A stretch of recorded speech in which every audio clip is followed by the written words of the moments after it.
너희는 마음에 근심하지 말라.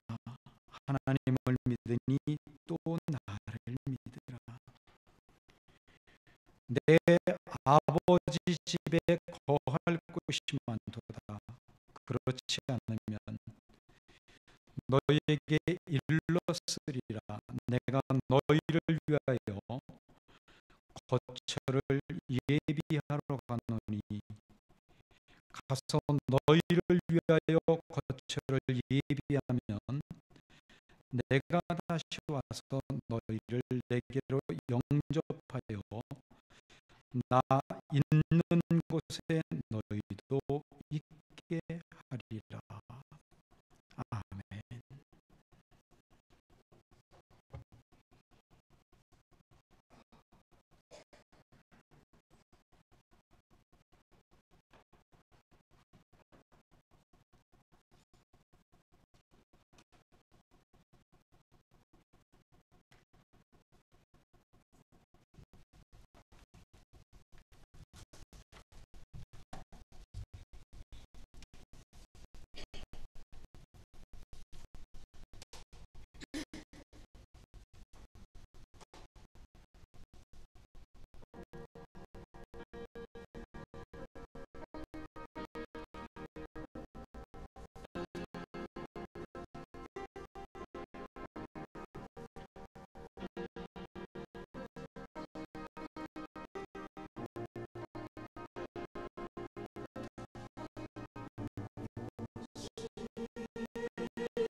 우리 한번 기도하겠습니다.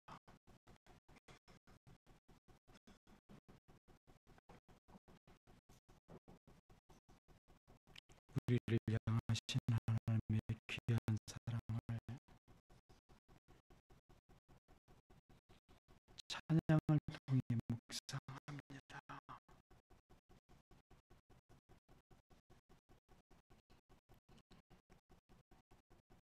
이 시간 그 사랑으로 인하여 우리 마음의 문이 활짝 열리게 하시고 하나님의 말씀을 함께 생각하고 상고할 때에 성령님께서 필요한 내용들로 우리의 마음속에 가득 채워주시기를 인도합니다. 역사가 넘치기를 소망합니다. 예수님의 이름으로 기도드렸습니다. 아멘.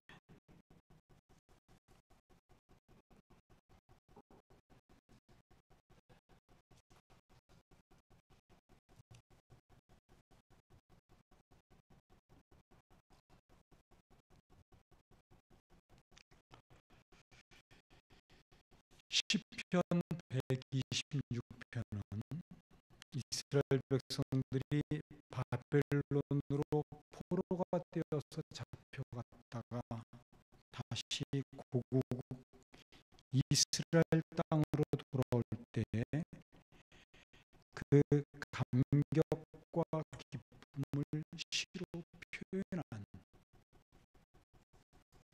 그러한 말씀입니다. 1절과 2절 말씀을 여기서 잠시 소개해드리면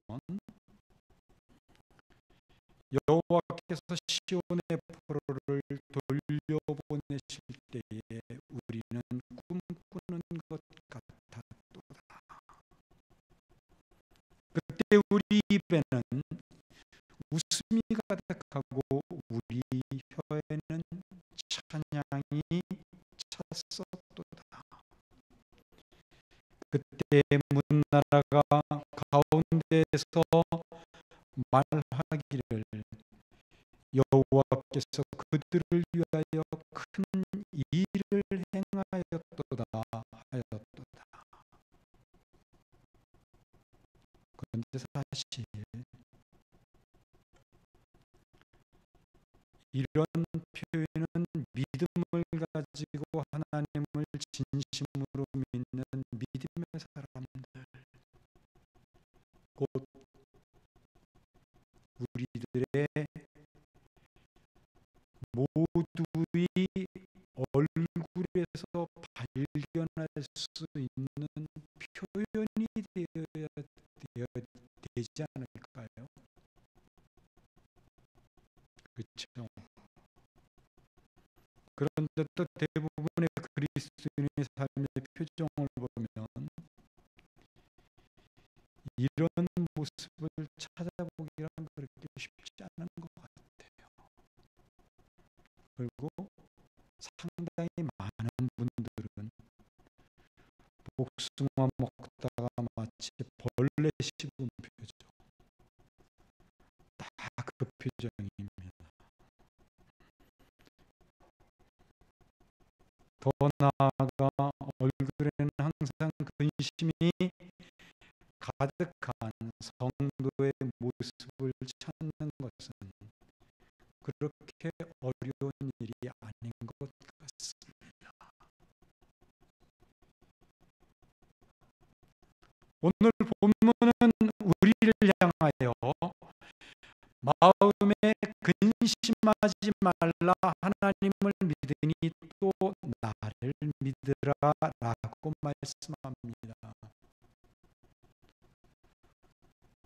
벌써 이 요한복음 14장까지 왔습니다.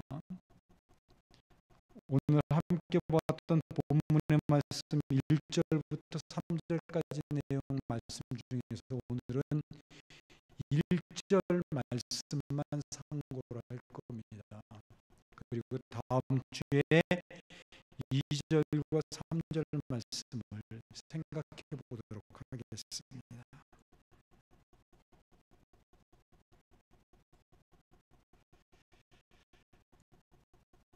예수님의 제자들의 모습에 대해서는 성경이 그렇게 자세하게 표현하고 있지 않는 것 같아요. 그런데 짐작컨대 요한복음 12장만 하더라도 예수님의 제자들은 아마도 대단히 흥분되어져 있고 감출 수 없는 기쁨의 흥분에 사로잡혀 있었지 않았을까 하는 생각을 하게 됩니다. 왜냐하면 12장에서는 우리가 이미 살펴보았던 대로 예수님께서 나귀 새끼를 타고 예루살렘으로 입성하는 장면이 나오고, 이를 본 예루살렘 시민들은 예수님을 열렬히 환영하는 모습을 보여주었지 않습니까? 그 모습과 분위기 속에서 제자들의 마음도 덩달아 으쓱해졌을 것이고, 이제부터는 고생 끝, 행복 시작이라고 하는 표가 가슴 깊게 새겨지는 그런 순간들이 아니었겠어요? 왜냐하면 자기들이 바라는 메시아를 통한 기대치가 있었잖아요. 그 기대치가 뭐였어요? 드디어 현 정권을 뒤집어 엎어버리고 예수님이 가지고 있는 능력으로 로마 제국을 완전히 몰아낸 다음에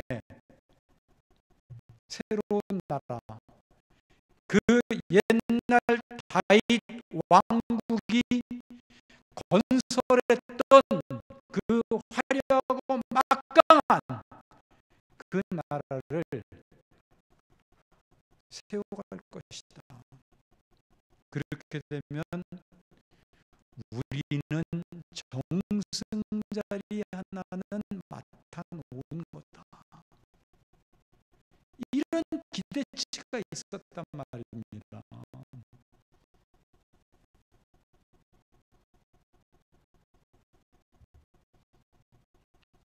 그래서 그들의 얼굴은 감출 수 없는 미소로 가득했을 것이 분명합니다. 그런데 13장에 들어오면서부터 분위기는 어떻게 되죠? 역전되어져 버리죠.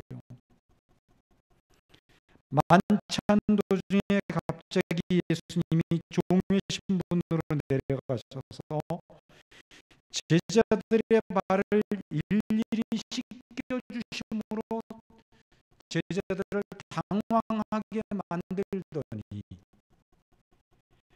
다시 내가 주와 선생이 되어 너희 발을 씻긴 것처럼 너희도 서로 씻어주라는 이해하기 힘든 말씀을 하셨고,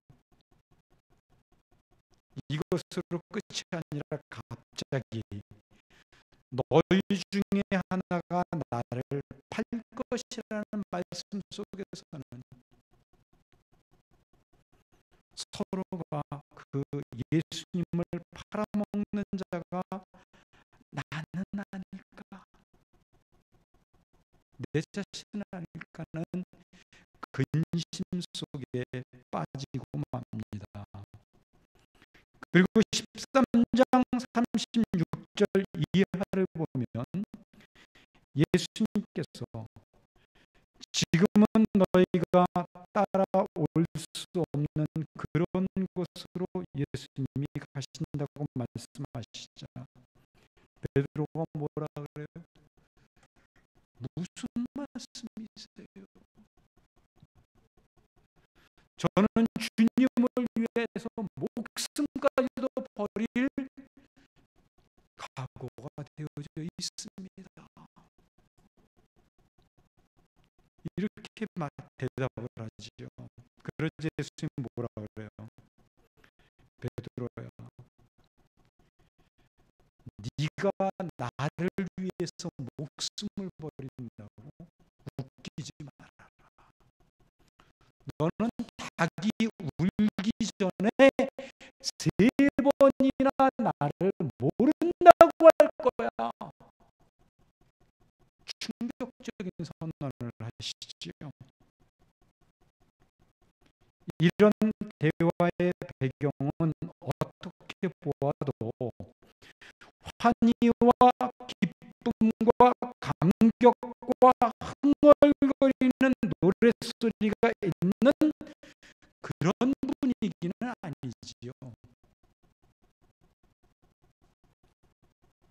이렇게 분위기가 가라앉은 만찬석상에서 제자들을 향해 예수님은 14장 1절에서 너희는 근심하지 말라. 하나님을 믿으니 또 나를 믿으라 라고 말씀하신 것입니다. 근데 우리가 본문으로 넘어가기 전에 바로 전장면에서 한 가지 짚고 넘어가야 할 부분이 있습니다. 그것은 예수님과 베드로의 대화가 담긴 36절과 37절 말씀 속에서 찾을 수 있어요. 어디로 가십니까? 라고 묻는 베드로에게 예수님은 내가 가는 곳에 네가 지금은 따라올 수 없으나 후에는 따라오리라 라고 하시죠. 베드로는 37절에서 주여 내가 지금은 어찌하여 따라갈 수 없나이까? 주를 위하여 목숨을 버리겠나이다 라고 한 이 부분에서 우리가 생각해 볼 수 있습니다. 훗날 분명히 베드로는 예수님을 위해서 목숨을 버리는 삶을 살았습니다. 그런데 37절에서 고백한 그런 목숨을 버리는 삶은 아니었어요.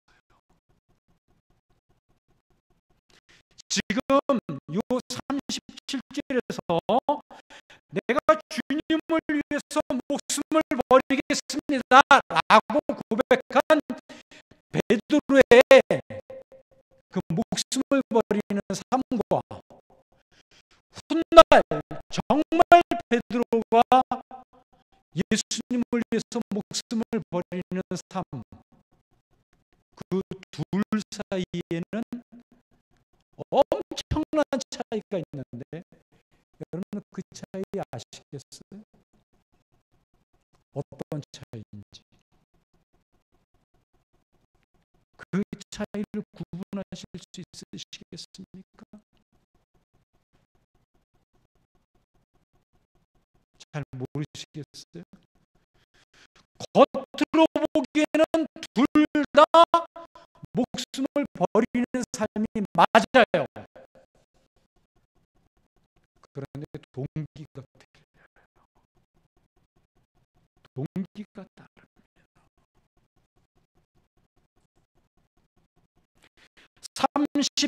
37절에서 베드로가 고백한 목숨을 버리는 삶의 주체는 바로 베드로 자신입니다. 베드로 자신이 주인이 되고 자신의 강한 의지로 예수님을 위해서 목숨까지도 아끼지 않는 삶을 살겠다고 고백하는 것입니다. 그러나 그것과 예수님의 십자가 사랑과 은혜를 성령님에 의해서 깨닫게 되고 감사와 감격과 찬양의 삶을 살아가는 가운데 그 마음이 정말 뜨거워져서 주님을 위해서 목숨을 버리는 것은 달라요. 그래서 예수님은 지금 내가 따라올 수 없지만 이라고 하신 말씀의 그 원래 의미 속에는 내 힘, 내 능력, 내 경험, 내 자아, 내 열심 이런 것들이 들어가 있는 거예요. 그런 것들로는 도저히 절대로 예수님을 따라올 수 없다는 겁니다. 그러나 후에는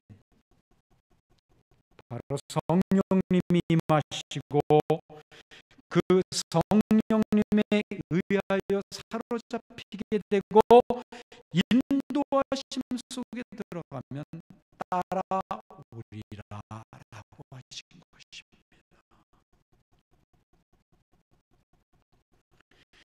왜 성령님의 인도하심과 깨닫게 하심이 필요한지 아세요?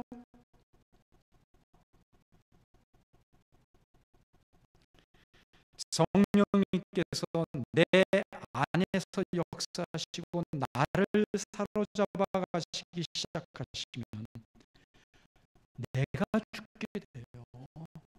나는 죽어 없어집니다.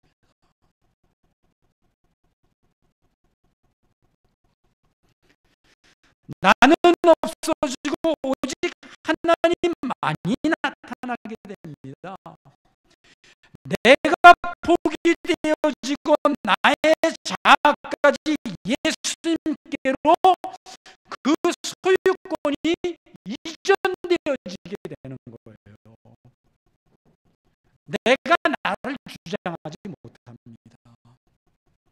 더 이상 나는 내가 주인이 돼서 살아가는 삶을 살아가지 못하게 되는 거예요. 성령님이 나를 지배하기 시작하면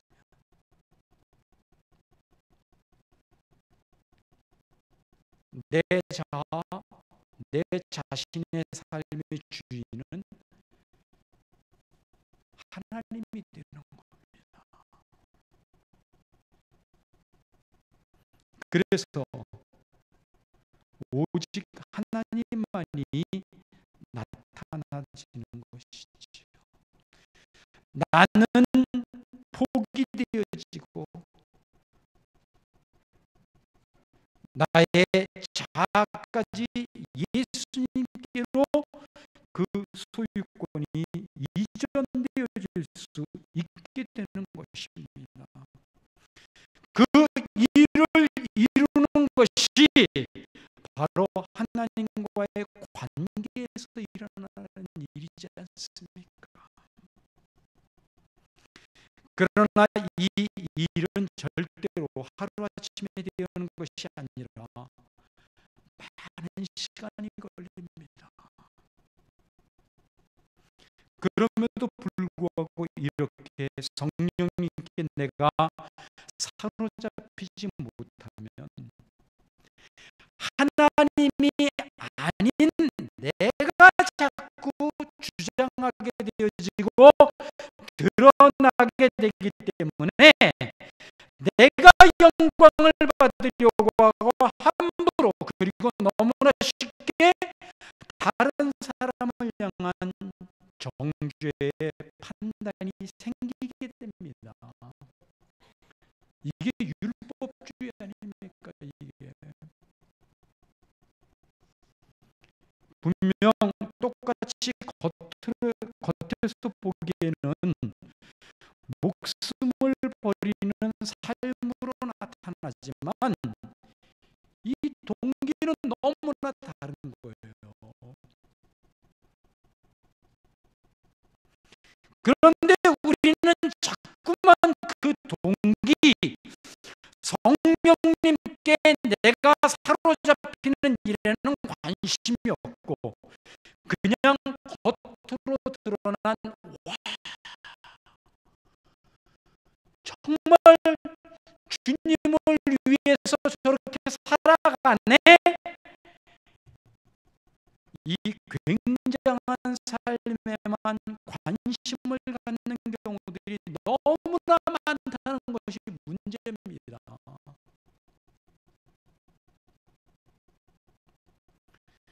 요한복음 13장 37절에 목숨까지도의 삶은 자신이 주인이 되고 자신이 전혀 죽지 않은 자신의 의지로 나아가는 삶을 보여주는 것입니다. 이런 삶은 나는 이렇게 살았어, 너는 왜 그렇게 못 살지? 이렇게 갈 확률이 아주 높지요. 즉 목숨까지도의 삶은 자기의 자랑과 자기의 잘남을 드러내는 모습으로 끝나게 될 확률이 아주 높다는 것입니다. 그러나 성령님의 깨닫게 하심과 도전 속에서는요, 하나님의 사랑을 알고 은혜를 입은 사람들, 곧 하나님과의 사랑의 관계 속에서 그 은혜의 풍성함에 사로잡혀 살아가는 사람들은 철저하게 무엇을 하든지 자신을 내려놓고 자신의 소유권을 전부 하나님께로 이전한 삶을 살아가기 때문에 하나님만이 드러나시고 하나님께 영광이 될 뿐이지, 어떤 경우에도 자기의 자랑이나 잘남은 있을 수 없게 됩니다. 왜 똑같이 그렇게 힘들고 어려운 일을 하고 봉사의 삶을 살았으면서도 결국에 가서는 나는 너를 도무지 모르겠다, 책망 듣는 삶을 살고자 하느냐는 것이지요. 그렇게 되어져서는 안 되겠지요. 자, 이제 그럼 우리는 본문으로 돌아가서 근심하지 말라, 하나님을 믿으니 또 나를 믿으라는 말씀을 한번 생각해 보겠습니다. 본문에서 사용된 이 헬라어 근심이라고 하는 단어는요, 우리의 마음을 완전히 뒤집어 놓을 정도의 심한 고통을 느끼게 하는 아주 괴로운 상황을 가리키는 단어입니다. 그리고 이 근심이라고 하는 단어는 나의 소유권을 넘겨드리지 못한, 그래서 소유권을 포기하지 못하고 여전히 내가 주인으로 살아가는 사람들에게서 나타나는 심리적인 모습입니다. 현상이라는 거예요. 우리가 하나님께 전적으로 모든 것들을 맡기게 되면은요, 우리는 저절로 더 이상 어떤 근심에도 빠지지 않을 수 있어요. 그러나 우리가 근심하게 된다는 것은, 그래서 지금 우리가 겪고 있는 현실 때문에 고통하고 아파한다는 것은, 결국 지금 벌어지고 있는 나의 현실 속에서 어떻게 하든 그 문제를 해결해 가야 하는 그런 모습이 있기 때문에, 내가 그거를 풀어가려고 하기 때문에, 하나님께 맡긴 것이 아니라 내가 끌어안고 해결해 보겠다고 전전긍긍하는 자세에서 나온 것이기 때문에 근심이 생길 수밖에 없는 거예요. 내가 주체가 되면 그래요. 우리가 이 땅을 살면서 근심을 하는 주된 내용들이 뭐예요? 입을 것, 먹을 것, 마실 것, 조금은 더 여유 있게 살아가기 위한 몸부림들, 건강 문제, 죽음, 이런 것들이죠. 근데 이런 것들이 이 땅에 생겨나게 된 이유가 어디에 있어요? 원인이 바로 죄 때문 아닙니까? 죄의 결과들이잖아요. 그게 다 원래 위에서 제가 열거한 이 근심의 내용들은 처음 창조되어진 아담과 하와에게서는 없었던 것들이었어요. 이 처음 사람 아담과 하와는 그냥 하나님을 기뻐하고 즐거워하고 사랑으로 가득한 마음을 가지고 감사와 찬양으로 하나님을 섬기면 되는, 그게 전부였습니다. 그 다음 나머지 먹고 마시고 입고 건강에 대한 모든 것들은 하나님이 책임을 져주셔야 하는 그런 것들이었습니다.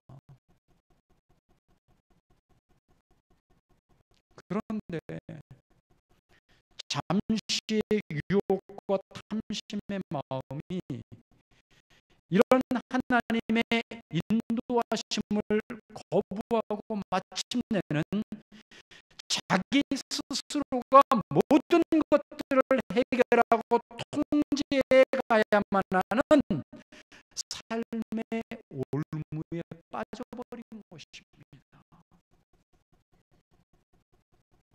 그 이후 인간에게는 근심이라는 것이 찾아오게 되었지요. 그런데 여러분들 한번 생각해 보세요. 여러분들이 어떤 경우에 근심을 하세요? 어떤 경우에? 대개 근심의 90% 이상은요,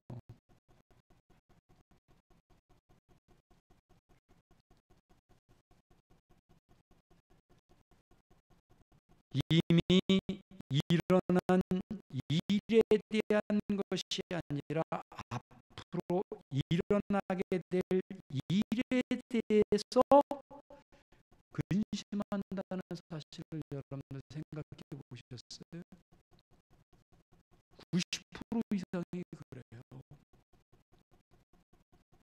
앞으로 다가오게 될 그 어떤 일들에 대해서 근심을 하게 된다는 겁니다. 제가 한번 이런 예화를 한번 드려볼게요. 지금 제가 어떤 사람에게 돈을 좀 빌렸어요. 한 500만 원 정도 빌렸다고 가정을 해보지요. 일주일 후에 갚아야 돼요. 그런데 지금 제 주머니에는 500만 원은커녕 단돈 5만 원도 없어요. 반드시 돈은 갚아야 돼요. 근데 갚을 길이 없죠. 그럼 어떻게 해요? 근심이 찾아와요. 왜요? 뭐 때문에요?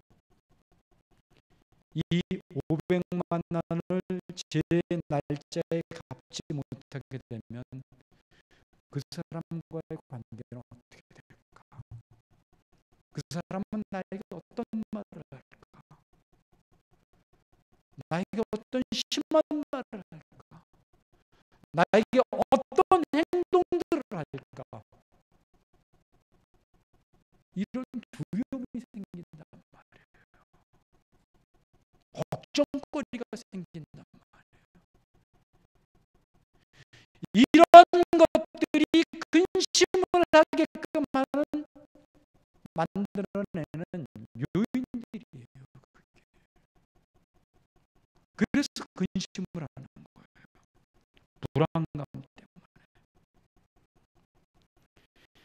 결국 이 불안감은 나의 능력의 한계, 부족함, 내 힘으로는 할 수 없다는 상실감에서부터 오게 되는 것들입니다. 주체가 누굽니까? 내가 주체입니다. 내가 주체. 내가 스스로 해결해야 하는데 해결할 능력이 없습니다. 그래서 근심을 하게 되는 것입니다. 그리고 이 세상에 어떤 것으로도 이 근심은 해결할 수 없어요. 아니, 이 세상에는 근심을 근본적으로 해결할 수 있는 방법이 없습니다. 돈과 관련되어진 문제, 돈이면 해결할 수 있지 않냐고요? 사랑하는 사람이 고칠 수 없는 질병으로 죽어가고 있는데 돈이 많으면 못합니까? 돈이 도대체 무엇을 할 수 있나요?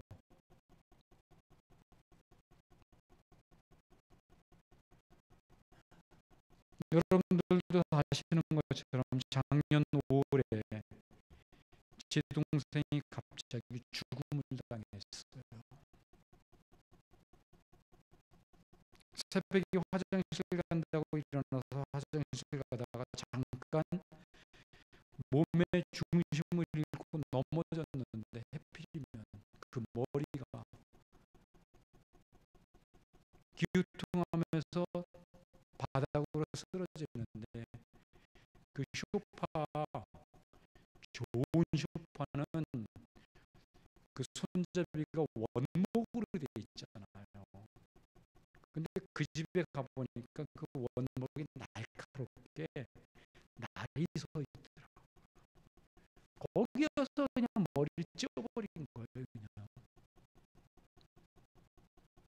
손도 제대로 써보지 못하고 병원으로 실려간 지 이틀 만에 죽었어요.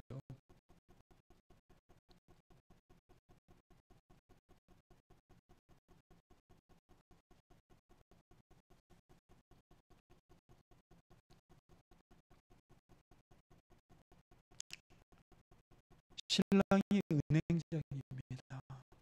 제 매제가 은행장이에요. 지금 외환은행.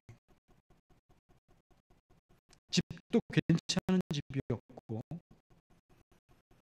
그래도 제가 많은 집들은 가보지 않았지만 그 집 가보니까 첨단 시설을 갖추고 있더라고요. 어떻게든 놈 집이 걸어가면 불이 켜지고 딱 지나가면 불이 다 꺼져요. 그런 장치가 돼 있더라고요. 굉장히 비싼 집이에요. 평수도 한 40평 이상 되는 것 같아요. 보니까.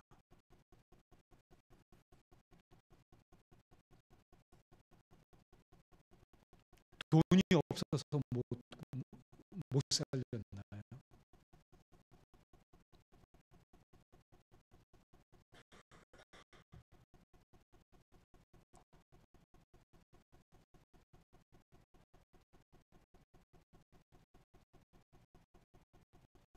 그렇게 여유 있는 생활을 해봤지만 그럼 못합니까? 그 갑작스러운 죽음, 돈이 막아주지 못했어요. 아니면 어떤 위로의만이 그 문제를 해결해 줄 수 있나요? 모든 사랑하는 사람의 죽음에는 함께 울어주는 것 외에는 어떤 위로도 되어지지가 않아요. 죽음은.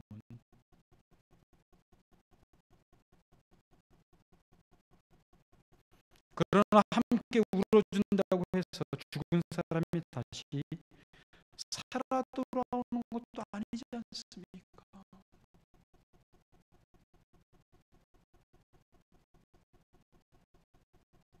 그 죽음과 함께 근심 가운데 빠질 뿐이지요.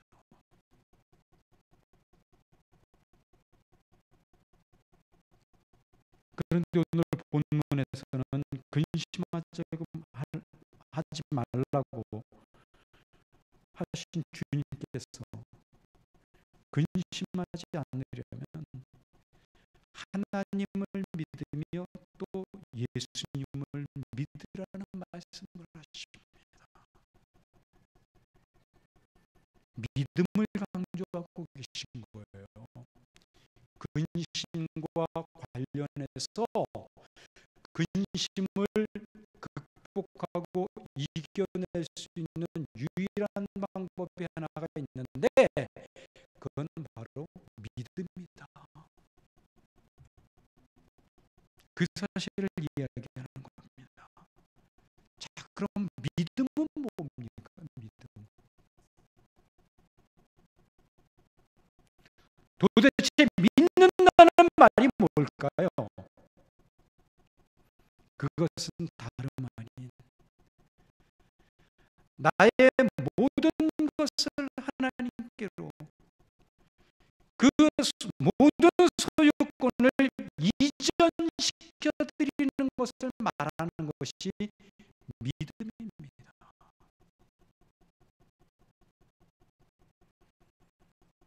내가 나의 소유권을 포기하고 하나님께로 이전하지 않으면 내가 그 소유에 대해서 모든 책임을 져야 돼요. 문제를 해결해 가야 됩니다. 그래서 전전긍긍하게 되고 불안에 떨 수밖에 없습니다. 그러나 소유권이 이전되면 적어도 더 이상 내가 이전에 소유했던 것들에 대해서는 하나님이 그 소유의 주인이시기 때문에 하나님이 책임을 지셔야 되는 것입니다. 그러므로 불안해할 필요가 없어지게 되는 거지요. 따라서 우리가 이 땅을 살아가면서 무엇인가에 대해서 여전히 불안해하고 근심을 가지고 있다는 말은 아직도 우리는 하나님을 진심으로 믿지 않는다는 결론에 도달할 수밖에 없는 것입니다. 우리가 이렇게 하나님을 진심으로 믿지 못하는 데는 그만한 이유가 있지요. 어떤 이유들일까요? 하나님이 어떤 분이신지에 대한 알매 부족입니다. 하나님이 어떤 분이신지에 대한 경험들, 그 하나님이 나를 얼마나 진심으로 깊게 사랑하는지에 대한 경험들. 그래서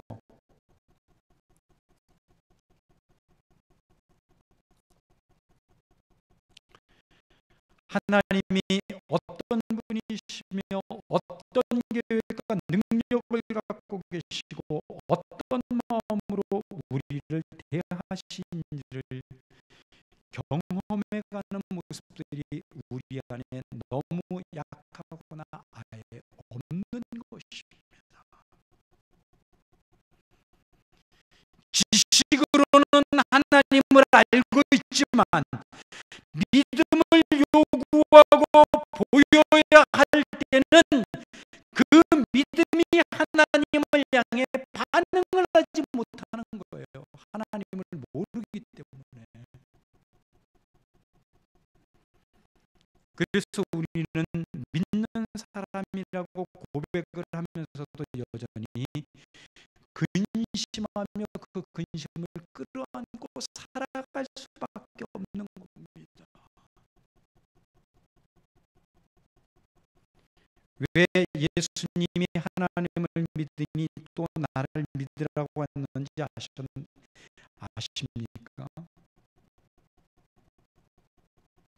하나님이 어떤 분이신지에 대해 성경은 자세하게 기록하고 있지만 우리 두 눈으로는 직접 볼 수 없습니다. 그래서 우리는 하나님께서 우리의 기도에 응답을 하셨는데도 불구하고 그것이 정말 하나님께서 응답해 주신 결과인지 아니면 우연히 되어진 것인지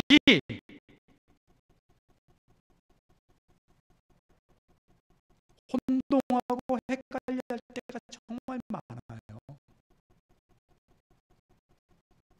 하나님의 인도하심과 손길인지 아닌지를 잘 구분하지 못한다는 것입니다.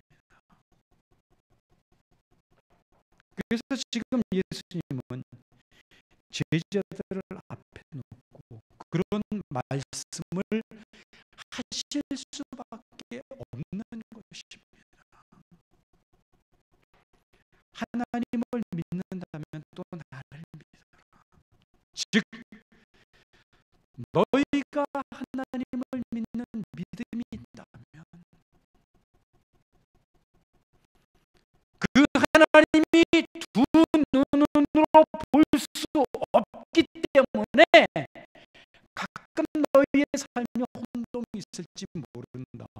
그러나 내가 그동안 너희에게 행했던 모습들 봐라. 바로 하나님의 능력을 힘입어서 하나님을 대신해서 했던 일들이 아니냐. 그러니까 나를 통해서 역사되어진 그 하나님의 살아계심, 함께하심, 하나님의 능력들 너희들이 경험했지 않느냐.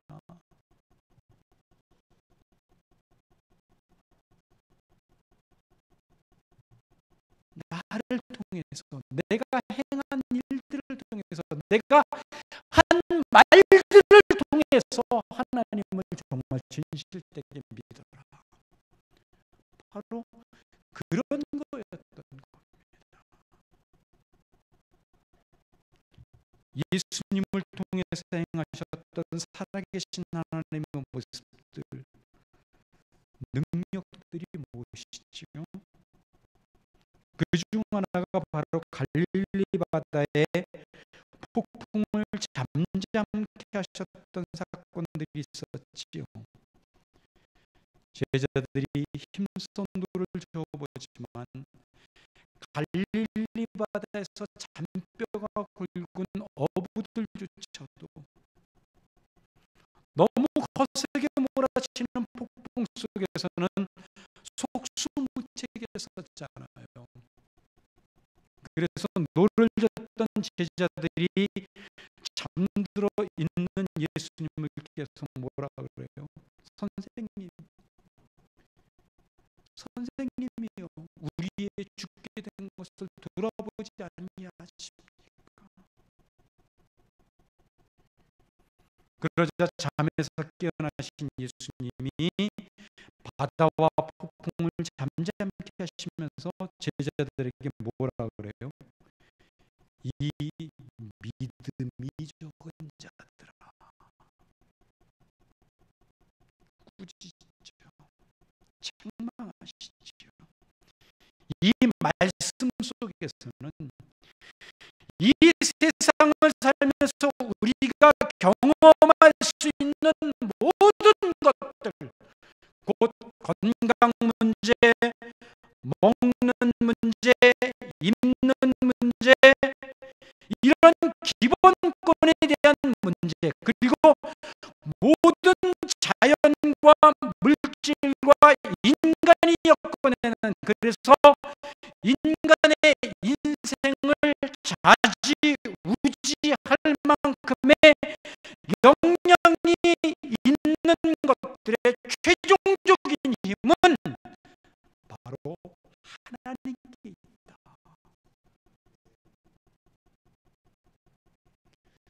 그거 보여주신 거예요. 그거.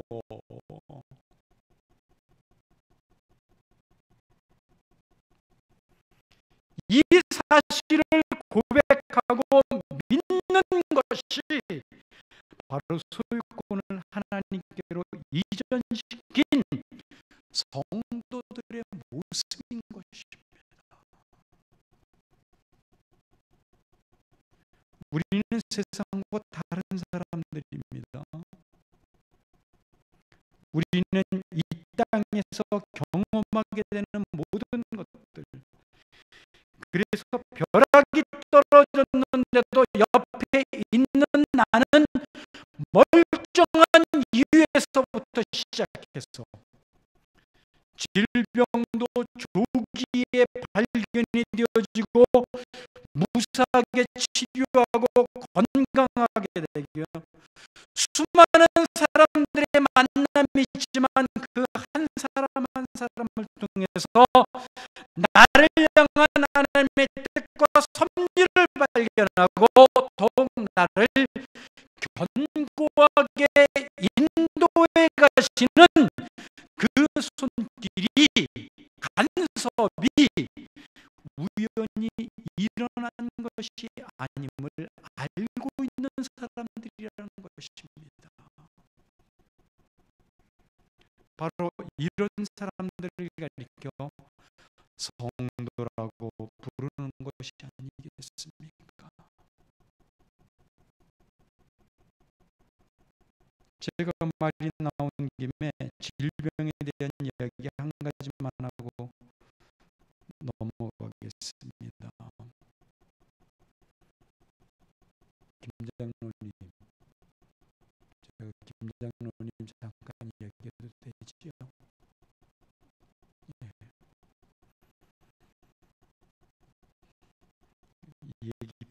이게 빼버리면 설교가 확 줄어들 거죠.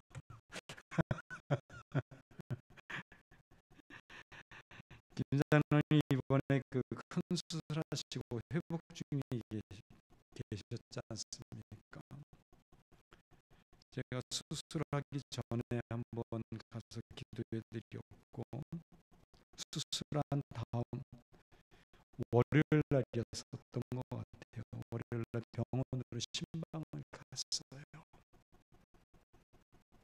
근데 김장로님 안 계시더라고요. 김문희 권사님이 이제 그 자리를 지키고 계시는데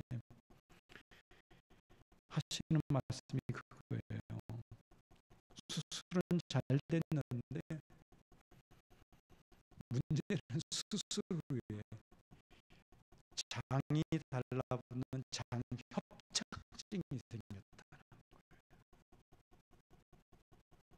장이 달라붙는 사람이 살아갈 수가 없어요. 이제 옆에 이렇게 주머니들 여러 이렇게 뭐 피도 나오는 주머니 있고 뭐 소변도 나오는 주머니 있는데 주머니 두 개를 띄고 관을 이제 빼서 띄워놓으면은 가끔 이제 장이 이렇게 그 정상으로 돌아오는 경우들이 있대요. 그래서 한 이틀 정도를 기다려 봐야 된다 그러더라고요. 얼마나 기가 막힙니까? 그 수술도 그냥 이루어진 수술이 아니에요. 우연찮게 아마 뭐 통증이 있었겠죠. 그래서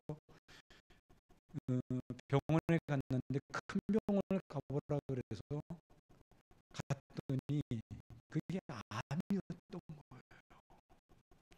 그 암도 큰 암이었는데 뒤에 숨어 있어서 그걸 잘 몰랐고 그것이 우연찮게 조기에 발견되어져서 일찍 깨끗하게 제거를 한 거거든요. 그런데 뜻밖의 암초가 생긴 거예요. 그러니까 얼마나 기가 막혀요. 장로님 본인도 그랬고 가족들이 얼마나 기가 막히겠습니까?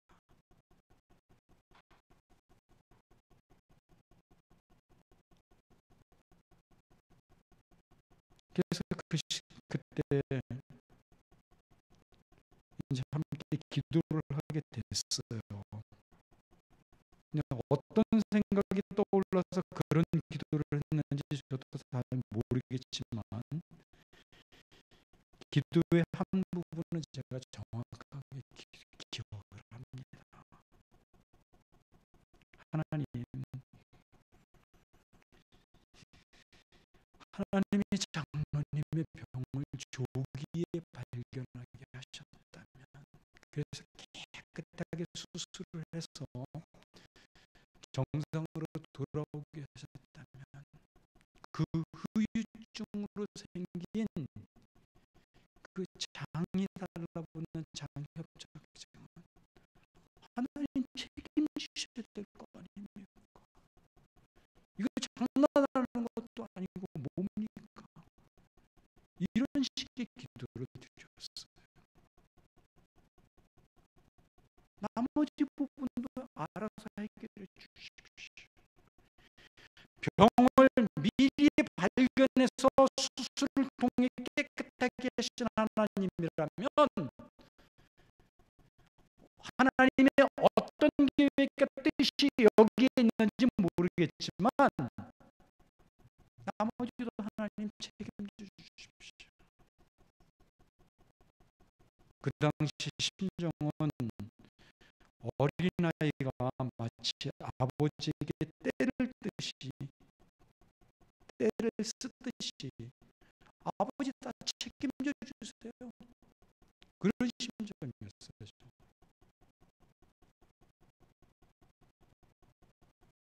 물론 기도 마치고 돌아오면서 마음속에 고무 호스를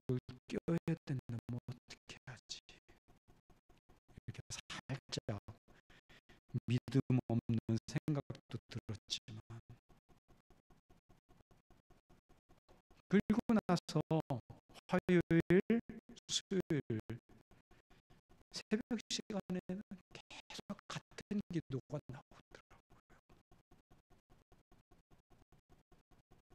그런데 감사하게도 수요일 새벽에 붙은 장이 정상으로 돌아온 거예요. 이를 위해서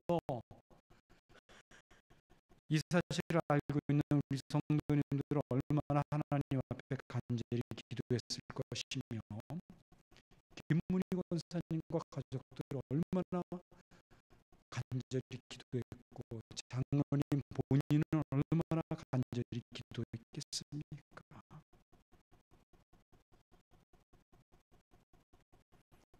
김 권사님 하시는 말씀이, 수술 후 부작용으로 일어나기 힘든 일이 발생했는데 또 그렇게 그 힘든 상황 속에서 장이 정상으로 돌아온 것도 희귀한 일이었다고 의사 선생님이 그러더래요. 얼마나 감사합니까? 이렇게 놀라운 일들을 누가 하셨는가를 분명하게 알고 고백하는 것, 바로 그 사람들이 성도들이라는 겁니다.